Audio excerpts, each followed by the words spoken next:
Hello everyone, welcome back to your YouTube channel for creative studies. आज के इस session में हम देखेंगे BANS 184 के लिए important question with answer with explain को हम लोग देखेंगे, जो आने वाले एग्जाम की दृष्टिकोण से काफ़ी ज़्यादा महत्वपूर्ण रहेगी। और आप सभी स्क्रीन पे देख पा रहे हो जैसे कि ये जो है ना अभी लेटेस्ट वाले असाइनमेंट के क्वेश्चन हैं। ठीक है, असाइनमेंट के लेटेस्ट वाले क्वेश्चन हैं। इसमें देखिए, सबसे पहली बात मैं कुछ महत्वपूर्ण बिंदुओं बता दे रहा हूँ इसके सिलेबस के बारे में। जैसे कि BANS 184 ये 50 मार्क्स के एग्जाम होंगे। ठीक है, 50 मार्क्स के होंगे और इसका सब्जेक्ट का नाम है सार्वजनिक स्वास्थ्य और महामारी विज्ञान। ओके, तो इसमें क्या होता है, देखो मैं असाइनमेंट के क्वेश्चंस क्यों आप सबों के बीच लाया हूँ इसके बारे में मैं बता दे रहा हूँ। देखिए होता क्या है, जैसे असाइनमेंट की जो एग्ज़ाम होती है वो असाइनमेंट की जो एग्ज़ाम होती है वो उसका जो क्वेश्चंस पूछे जाते हैं वो भी आपके सिलेबस से ही पूछे जाते हैं। ठीक है, तो आप यदि असाइनमेंट के क्वेश्चंस को भी सिर्फ कवर कर लेते हैं लगभग 2-3 साल के जो भी प्रीवियस ईयर के आपसे पॉसिबल हो, उससे भी आपको अच्छे खासे एग्जाम में मतलब क्वेश्चंस पूछे जाएंगे। और हर साल मुझे लगभग 3 से 4 साल की एक्सपीरियंस है इग्नू में क्लास करवाने की, नोटिफिकेशन जो भी हो सब चीज़ों की। तो इसमें मैंने देखा है कि लगभग हर साल असाइनमेंट के क्वेश्चंस जो पूछे जाते हैं उसमें से एग्जाम के क्वेश्चंस में लगभग 1 से 2 क्वेश्चंस हर सब्जेक्ट में देखने को मिला है। तो मैं ये सजेशन दूंगा कि चाहे कितना आपका जो भी सब्जेक्ट हो उसमें से आपके असाइनमेंट के क्वेश्चंस को अच्छे से पढ़ के जाना है, उससे आपके एग्जाम में काफ़ी ज़्यादा हेल्प होगी। ओके, तो इसलिए मैं असाइनमेंट के क्वेश्चंस को एक्सप्लेन करूंगा और जो स्टूडेंट नहीं बनाए हो असाइनमेंट वो आप यहाँ से भी बना सकते हो। ओके, और इसका PDF जो ना अपना टेलीग्राम चैनल पे पोस्ट है और टेलीग्राम चैनल का लिंक डिस्क्रिप्शन बॉक्स में मिल जाएगा, तो वहाँ से भी आप डाउनलोड करके पढ़ सकते हो। यहाँ से आप मैं एक्सप्लेन कर दूंगा और वहाँ से आप पढ़ सकते हो, रिवीजन कर सकते हो। ओके, और जो असाइनमेंट नहीं बनाए हो वो भी बना सकते हो। ओके, तो चलिए आज के इस सेशन में हम लोग देखेंगे फर्स्ट क्वेश्चन को, इसको एक्सप्लेन करेंगे। जैसे कहा जाता है महामारी विज्ञान क्या है, प्रेरणात्मक अध्ययनों की विभिन्न श्रेणियों का संक्षेप में परीक्षण कीजिए। इसको हम लोग देखेंगे, बेहतरीन तरीके से इसको समझने का प्रयास करेंगे। ओके, तो चलते हैं हम लोग फर्स्ट क्वेश्चन में। देखिए आप सभी देख सकते हैं जैसे कि यहाँ पे फर्स्ट क्वेश्चन में हम लोग आ चुके हैं, तो इसको हम लोग एक्सप्लेन करेंगे। आप सभी ध्यानपूर्वक सुनिए क्या कहा जाता है। जैसे कहा जाता है महामारी विज्ञान क्या है। आपको इस तरह से भी पूछा जा सकता है कि महामारी विज्ञान का संक्षेप में वर्णन करें या प्रेरणात्मक अध्ययनों की विभिन्न श्रेणियों का संक्षेप में परीक्षण कीजिए। तो इस तरह से क्वेश्चंस पूछे जाने की संभावनाएं हैं। ठीक है, तो चलिए इसको हम लोग देखते हैं क्या कहा जाता है। जैसे कि महामारी विज्ञान एक चिकित्सा विज्ञान की वह शाखा है जो रोगों और विकारों की उपस्थिति या अनुपस्थिति को निर्धारित करने वाले सभी कारकों की जांच करती है। देखिए क्या होता है, महामारी विज्ञान क्या है।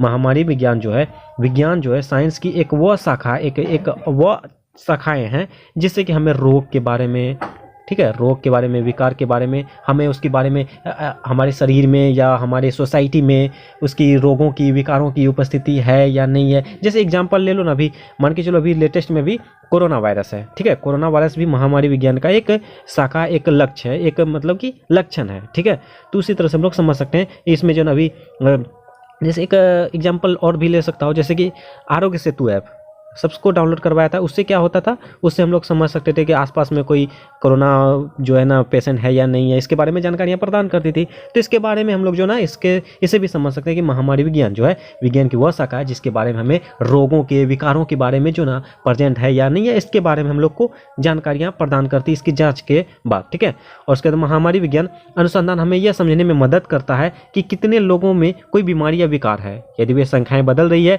और ये विकार हमारे समाज और हमारी अर्थव्यवस्था को कैसे प्रभावित करता है। तो यही जैसे मैंने अभी बताया था आरोग्य सेतु ऐप के माध्यम से वही है। ठीक है, उसके बाद कहा जाता है मानव संचार को महामारी विज्ञान का एक पुरस्कृत और चुनौतीपूर्ण क्षेत्र है। क्लियर, उसके बाद महामारी विज्ञानों द्वारा एकत्र किए जाने वाले अधिकांश डेटा स्व रिपोर्ट से आते हैं। ऐसे महामारी विज्ञान से जो भी रिपोर्ट एकत्र करते हैं वो अधिकतर जो ना स्व रिपोर्ट के माध्यम से आते हैं। यह अध्ययन में भाग लेने वाले लोगों द्वारा प्रदान किए गए उत्तरों से है। यानी कि जब महामारी विज्ञान जो है जो रिपोर्ट तैयार करता है उसमें लोगों के जो है ना उसमें रिपोर्ट के माध्यम से, जांच के माध्यम से, उसकी जांच पड़ताल के माध्यम से इसका रिपोर्ट तैयार किया जाता है कि क्या महामारी क्या, इसकी जो है ना स्थिति क्या है, इसके बारे में हमें जानकारियां मिलती है। जैसे एग्जाम्पल के माध्यम से कहा गया है एक महामारी विज्ञान अध्ययन उन लोगों की संख्या पर डेटा एकत्र कर सकता है। जी हाँ, जवाब देते हुए उनसे पूछा जाता है कि क्या उनके घर में किसी को सुनने में परेशानी है। ध्यानपूर्वक सुनिएगा। ठीक है, और ऐसा उत्तर प्रदान करने वाले प्रत्येक व्यक्ति सुनवाई में परेशानी की अलग अलग व्याख्या कर सकता है। समझ सकते हैं। ठीक है, इसका मतलब यह है कि इस तरह के एक अध्ययन के परिणाम एक अध्ययन से काफ़ी भिन्न हो सकते हैं। यानी कि एक अध्ययन से जो इसका अध्ययन का रिजल्ट जो आता है उसके अध्ययन से काफ़ी ज़्यादा डिफरेंट हो सकता है, अलग अलग हो सकता है, भिन्न हो सकते हैं। ठीक है, उसके बाद कहा जाता है जिसमें वास्तविक सुनवाई परीक्षण एक घर में प्रत्येक व्यक्ति को प्रशासित कर सकता है। देखिए एक एग्जाम्पल के माध्यम से बताया, एक व्यक्ति को लेके कि आपके घर में किसी को सुनाई कम देता है तो इसके बारे में कहा गया है। ठीक है, उसके बाद इसके अलावा कई महामारी विज्ञान के अनुमान यह निर्धारित करने का प्रयास करते हैं कि किसी विकार से प्रभावित लोगों की संख्या समय के साथ कैसे बदलती है। एक विकार की परिभाषा भी समय के साथ बदल जाती है। ठीक है, उसके हालांकि अनुमानों को और अधिक कठिन बना देता है। जैसे हम लोग ये कल्पना करते हैं, अनुमान लगा देते हैं, नहीं ये हो सकता है, ये इसको कम सुनाई देता है, इसको कोरोना वायरस है, ये वो मतलब अनुमान और कठिन बना देता है। ठीक है, और एक ही समय में एक ही क्षेत्र में काम करने वाले वैज्ञानिकों की भी किसी विशेष विकार को मापने या परिभाषित करने में सर्वोत्तम तरीके से सहमत नहीं हो सकते हैं। क्लियर। उसके बाद कहा जाता है अवलोकन अध्ययन 7 प्रकार के होते हैं। ये जो है ना, इसकी जांच पड़ताल के लिए हम लोग को 7 प्रकार के होते हैं, उसको हम लोग को देखना है। यहाँ पे हम लोग को एक एक करके दिया गया है। ठीक है, अध्ययन दृष्टि को जोड़ सकते हैं, इसके बारे में हम लोग अवलोकन कर सकते हैं, जांच पड़ताल कर सकते हैं, इसके बारे में समझ सकते हैं। जैसे कहा जाता है पहला क्रॉस अनुभागीय अध्ययन। क्रॉस अनुभागीय अध्ययन, आप इसमें से इसको एग्जाम में पूछे तो इसको जरूर लिखने के प्रयास करना। ठीक है ना। उसके बाद कहा जाता है क्रॉस सेक्शनल अध्ययन। देखिए क्रॉस सेक्शनल अध्ययन तब होता है जब शोधकर्ता अपने चुने हुए विषय को एक विशेष समय पर देखते हैं।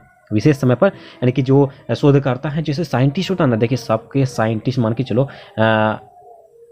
अलग अलग बीमारी है। ठीक है, तो आप सभी देखते होंगे कि हर डॉक्टर जो है ना अलग अलग हर बीमारी के लगभग डॉक्टर अलग अलग होते हैं। ऐसा नहीं कि एक डॉक्टर है सारी बीमारी को देख रहे हैं, ऐसा नहीं, ऐसा पॉसिबल भी नहीं है। तो इसी तरह से कहा जाता है शोधकर्ता जो ना ये इस अध्ययन के माध्यम से, इस जानकारी के माध्यम से शोधकर्ता अपने चुने हुए विषय जो भी अपने जो भी बीमारी हो गया उसके बारे में डॉक्टर जो है उसके अनुसार वो समय देंगे, उसके बारे में जानकारियां पड़ताल करेंगे। ठीक है, ये विधि अवलोकन अध्ययन के आसान प्रकारों में से एक है, क्योंकि इसमें कई बार डेटा एकत्र करने और विश्लेषण करने की आवश्यकता नहीं होती है। यानी कि इस अध्ययन के बारे में कहा जा रहा है इसमें जो ना डाटा जो होती है, डेटा होती है, उसको नहीं भी अध्ययन करेंगे, नहीं भी कलेक्ट करेंगे तो उससे कोई दिक्कत नहीं होने वाली है।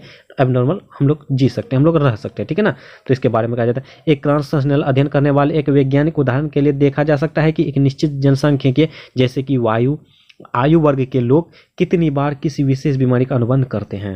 यानी आयु वर्ग के लोग, जो युवा वर्ग के लोग हैं, वो कितनी बार विशेष बीमारी जो भयानक बीमारी हो उसका हम लोग अनुबंध कर सकते हैं। इसके बारे में ये कान संश्लेषण के अध्ययन के माध्यम से जानकारी प्राप्त होती है।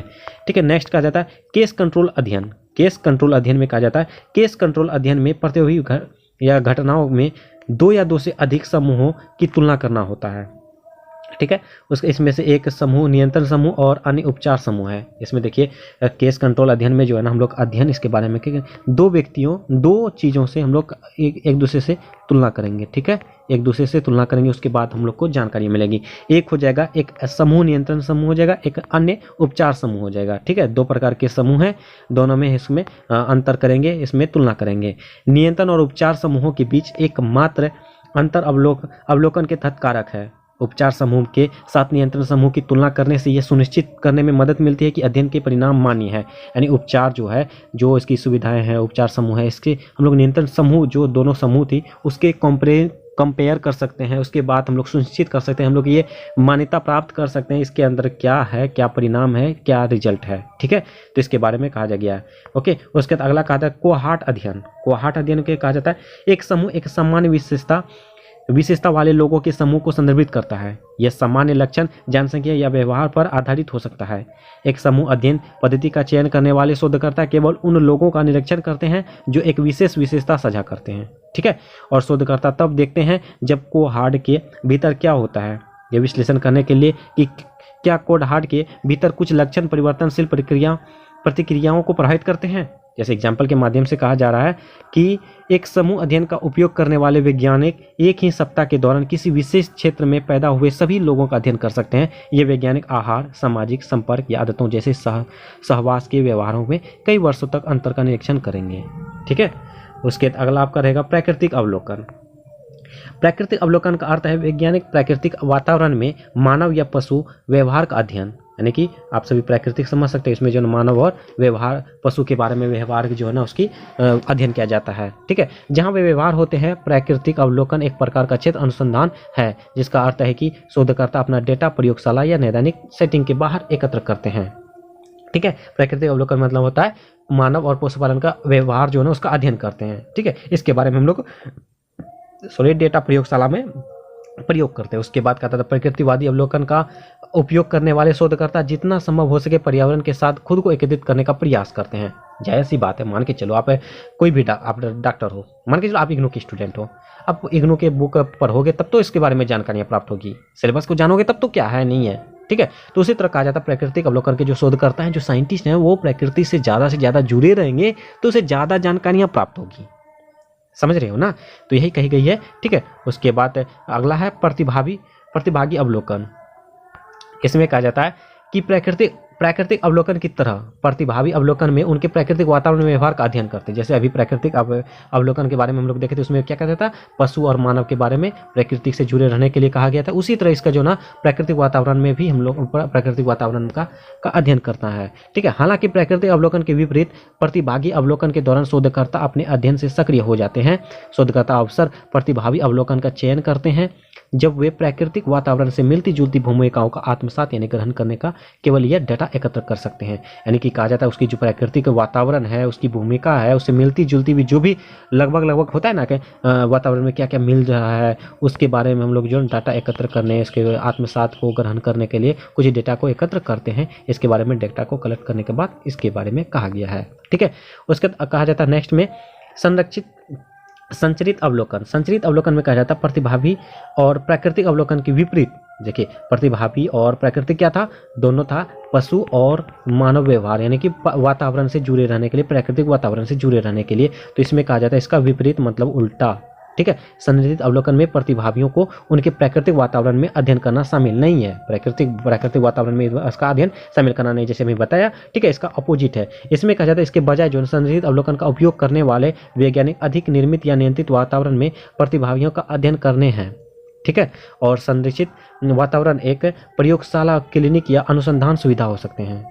यानी क्लिनिक होता है ना, प्रयोगशाला जो है आपका प्रैक्टिकल लैब हो जाएगा, क्लिनिक हो जाएगा, जो हॉस्पिटल टाइप का नहीं होता, डॉक्टर जो बैठे, क्लिनिक हो गया, अनुसंधान जो रिसर्च सेंटर हो गया, ये सभी सुविधाएं प्राप्त होगी। हालांकि संरक्षित वातावरण शोधकर्ताओं द्वारा किसी तरह से परिवर्तित किया गया प्राकृतिक वातावरण भी शामिल हो सकते हैं। ठीक है, जैसे एग्जाम्पल के माध्यम से कहा गया है कि व्यापार बाजार विश्लेषक कार्यालय में वातावरण प्रतिभागियों के प्रदर्शन करने के लिए एक निश्चित कार्य उपयोग करने के लिए निश्चित उत्पाद दे सकते हैं। नेक्स्ट और लास्ट जैसे कहा जाता है कि अनुदैर्ध्य अध्ययनों का एक अलग अलग अवधियां में समान कारकों का अवलोकन करना शामिल है। अध्ययन का समय अंतराल कम हो सकता है, जैसे प्रतिभागियों को 1 घंटे के दौरान कई बिंदुओं पर देखना। यह समय अंतराल लंबे समय तक भी हो सकते हैं, जैसे कि महीने या साल भी। उदाहरण के लिए वैज्ञानिक बच्चों में विकासात्मक वृद्धि का निरीक्षण करने के लिए अनुदैर्ध्य अध्ययन का उपयोग करते हैं। बाजार विश्लेषक 1 वर्ष या उससे अधिक समय में किसी व्यवसाय के उत्पादक या सेवाओं के बारे में सार्वजनिक जागरूकता को ट्रैक करने के लिए अनुदैर्ध्य अध्ययन का उपयोग करते हैं। ठीक है, समझ गए। तो ये फर्स्ट क्वेश्चन का जो 7 पॉइंट था, 7 पॉइंट को हम लोग देख चुके हैं। आई होप कि आप सभी समझ चुके होंगे, और मैं इसी तरह से मतलब छोटा सेशन लाके इसको कंप्लीट करूँगा। और मैं आप सबों से उम्मीद करता हूँ कि ये फर्स्ट सेशन जो ना आप सभी जो एक्सप्लेनेशन समझ चुके होंगे क्या कहा रहा था। और नेक्स्ट सेशन में हम लोग नेक्स्ट क्वेश्चन को देखेंगे बहुत ही जल्द। ठीक है, जो भी चैनल में पहली बार आए हैं और चैनल को सब्सक्राइब नहीं किए, प्लीज़ चैनल को सब्सक्राइब जरूर कर लेना और बेल आइकन को हिट कर देना। सेशन कैसा लगा और अच्छा लगा तो लाइक करना, कमेंट के माध्यम से जो भी हो पूछना, और अपने दोस्तों को भी साथ शेयर करना। चलिए मिलते हैं नेक्स्ट सेशन में, तब तक के लिए थैंक यू। जय हिंद।